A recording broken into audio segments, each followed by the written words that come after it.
جب یہ موضوع چھڑتا ہے تو آج کے نوجوانوں کے ذہن میں، عام آدمی کے ذہن میں یہ بات ڈالی جاتی ہے کہ صحابہ نے اللہ کے نبی کے گھر والوں کا خیال نہیں کیا یا اہل بیت کا اکرام نہیں کیا۔ یہ بات ذہن میں بٹھا لیں کہ صحابہ کی جماعت یہ منتخب جماعت تھی اللہ کے نبی صلی اللہ علیہ وسلم کے لیے۔ قرآن کہتا ہے اولئک الذین امتحن اللہ قلوبہم للتقوی، اور ان کو تو ہم نے ان کے دلوں کو آزما لیا تھا، ان کے دلوں کو ہم نے پہچان کر کے اللہ کے نبی کے ساتھ کیا۔ لہم مغفرۃ و اجر عظیم، ان کے لیے مغفرت ہے اور اجر عظیم۔ مفتی صاحب کے بیانات سننے کے لیے مفتی صاحب کے آفیشیل چینل مفتی مجود امین کو سبسکرائب کیجیے۔ محترم سامعین کرام، دوستوں اور بزرگوں،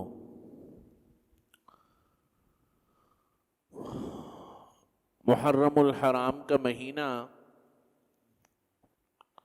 جو کہ ہجری سال کا پہلا مہینہ ہوتا ہے، پچھلے جمعے کو میں نے اسلامی تقویم اور اسلامی کیلنڈر سے متعلق جو ضروری باتیں تھیں وہ عرض کی تھیں۔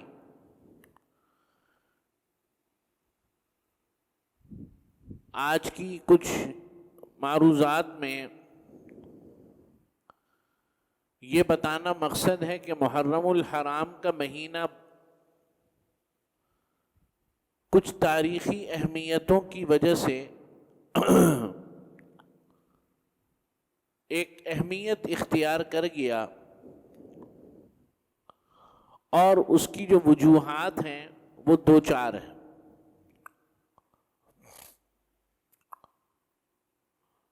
ایک بات پہلے سمجھ لیں کہ محرم کا مہینہ قبل اسلام بھی، یعنی نبی کریم صلی اللہ علیہ وسلم کی بعثت سے قبل بھی محترم تھا۔ محرم حرم سے نکلا ہے، یعنی حرام کیا ہوا، یعنی کہ اس کے اندر بہت سے اعمال منع کیے ہوئے ہیں۔ محرم، کعبۃ اللہ کو کیا کہتے ہیں؟ حرم، حرم مکی۔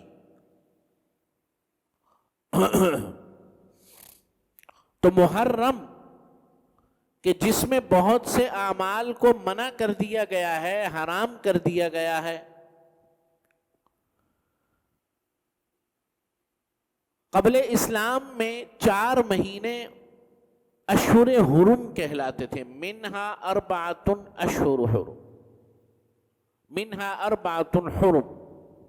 ابھی جو آیت تلاوت کی، ان عدۃ الشہور عند اللہ 12 شہرا فی کتاب اللہ یوم خلق السماوات والارض، کہ جب سے اللہ نے، قرآن کہہ رہا ہے کہ بے شک 12 مہینے جب سے اللہ نے زمین و آسمان کو پیدا کیا تمہارے لیے مقرر کیے ہیں 12 مہینے۔ 12 شہرا فی کتاب اللہ یوم خلق السماوات والارض منہا 4 حرم، ان میں سے 4 مہینے اشہر حرم ہیں، یعنی کہ محرم، یعنی کہ وہ مہینے ہیں کہ جن میں کچھ پابندیاں ہیں۔ کتنے مہینے؟ 4 مہینے۔ ان میں 3 مہینے تو لگاتار تھے، ذوالقعدہ، ذوالحجہ اور محرم۔ 3 مہینے لگاتار آ گئے نا،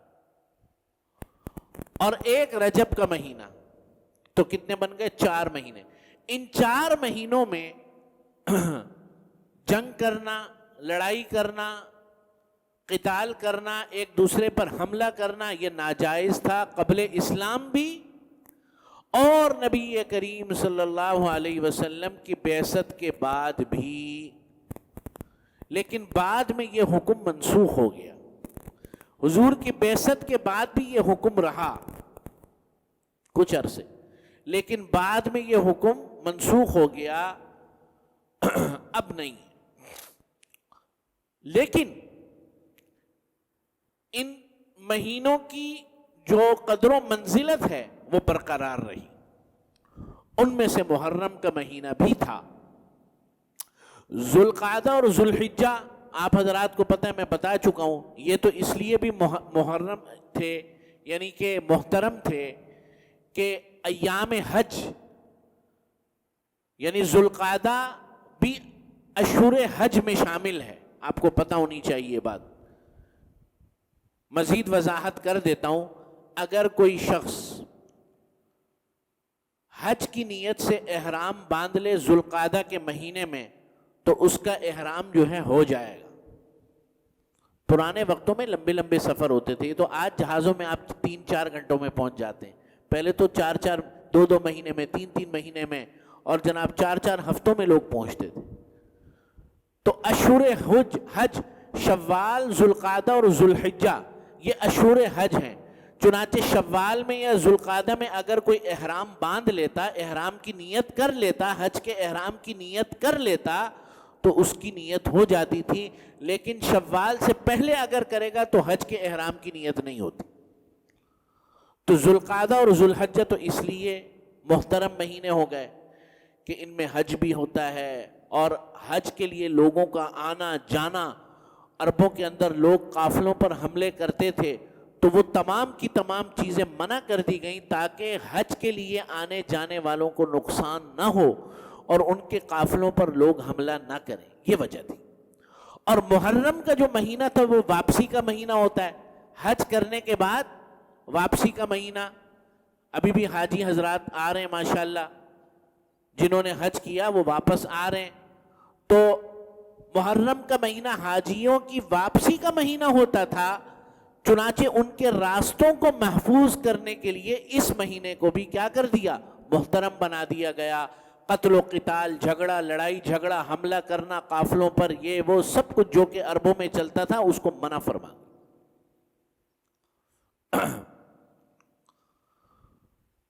تو 2 باتیں پتہ چلی کہ محرم کا مہینہ برکت والا اور محترم مہینہ، اور اس مہینے کے اندر نبی کریم صلی اللہ علیہ وسلم نے فرمایا، آگے میں احادیث عرض کروں گا انشاءاللہ، آپ صلی اللہ علیہ وسلم نے فرمایا، ایک حدیث میں آیا، صحیح مسلم کی حدیث ہے، ای الصلاۃ افضل بعد المکتوبہ، یا رسول اللہ فرض نمازوں کے بعد سب سے زیادہ بہترین نماز کون سی ہے، فضیلت والی نماز کون سی ہے؟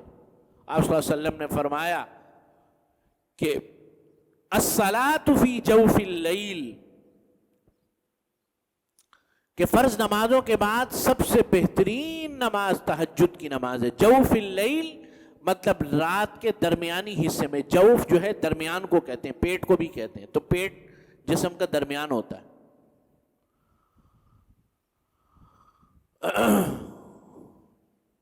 پھر فرمایا، سوال کیا، ای الصیام افضل بعد شہر رمضان، یا رسول اللہ رمضان کے بعد سب سے زیادہ افضل ترین روزہ کب کا ہے، کہاں کا ہے؟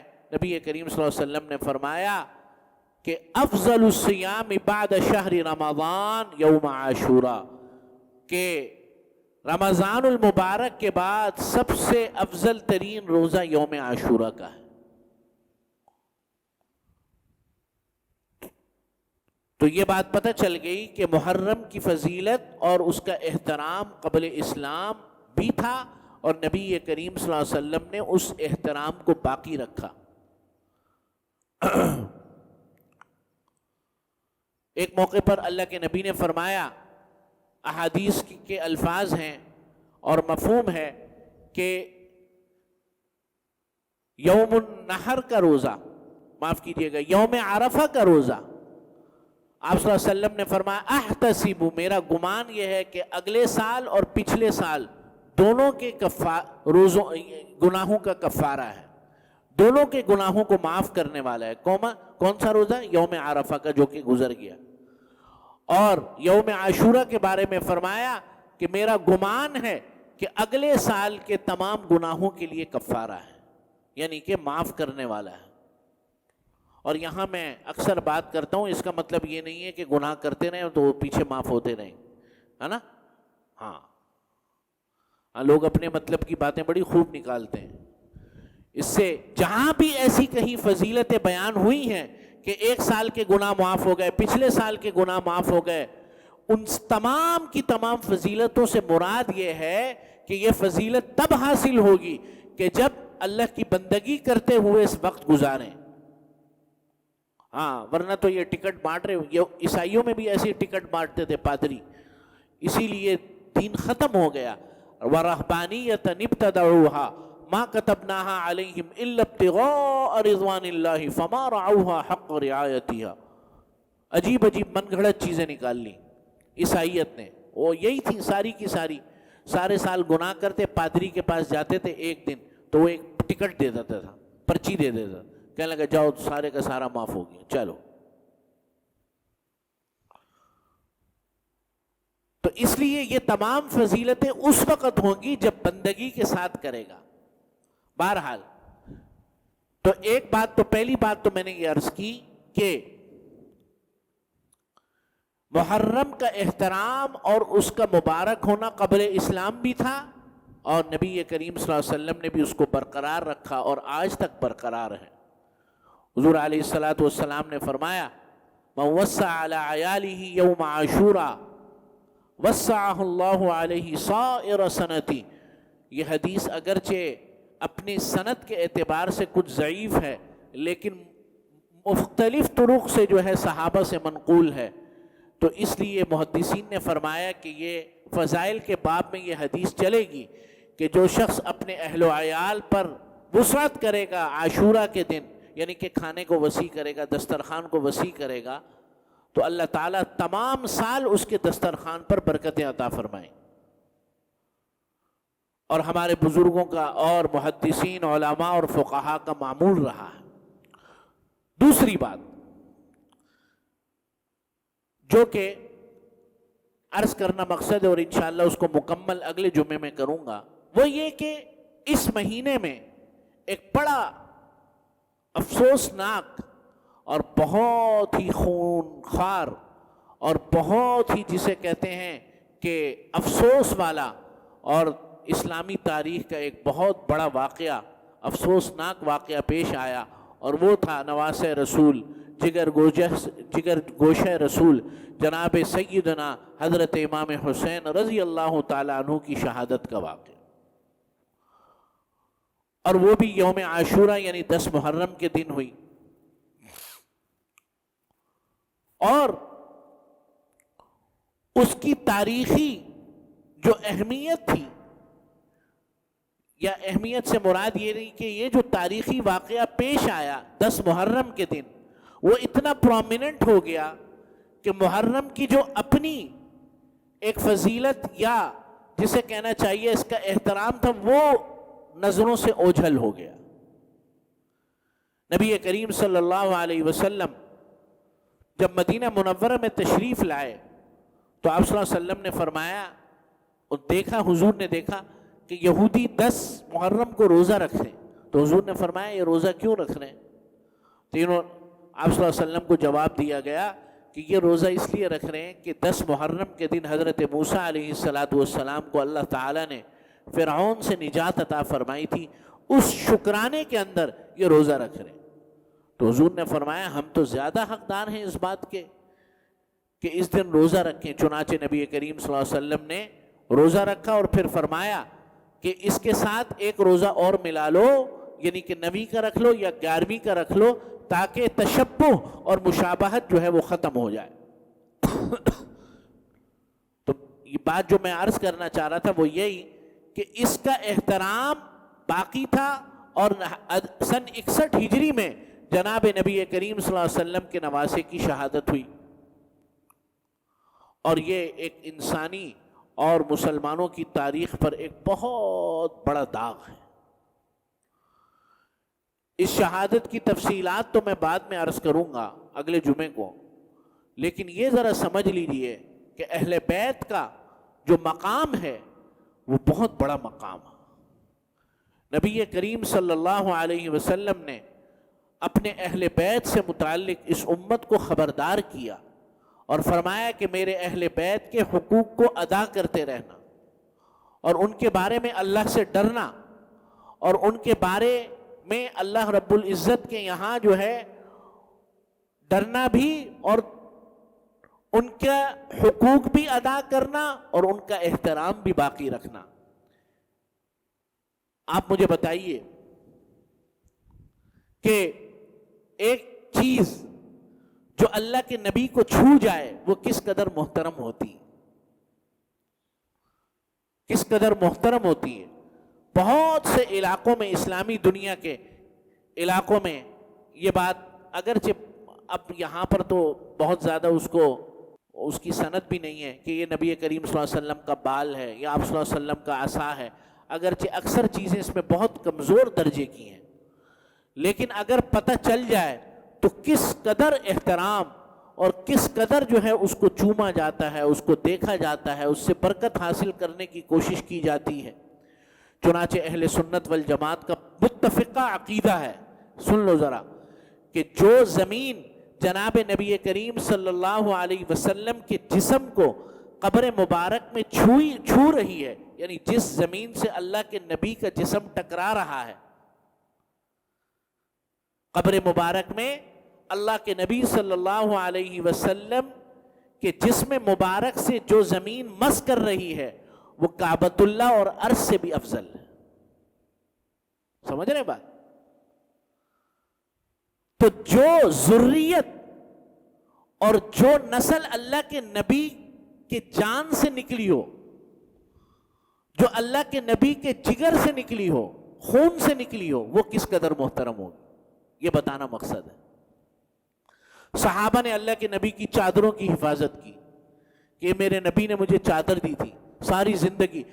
ایک صحابی ہیں حضرت ابو محذورہ رضی اللہ تعالیٰ عنہ, یہ مؤذنوں میں تھے, یعنی کہ نبی کریم صلی اللہ علیہ وسلم کے مؤذنین جو تھے مسجد نبوی کے, جن میں حضرت بلال, حضرت عبداللہ ابن ام مکتوم اور اسی طریقے سے یہ بھی تھے, یہ بچے تھے, حضرت ابو محذورہ رضی اللہ تعالیٰ عنہ.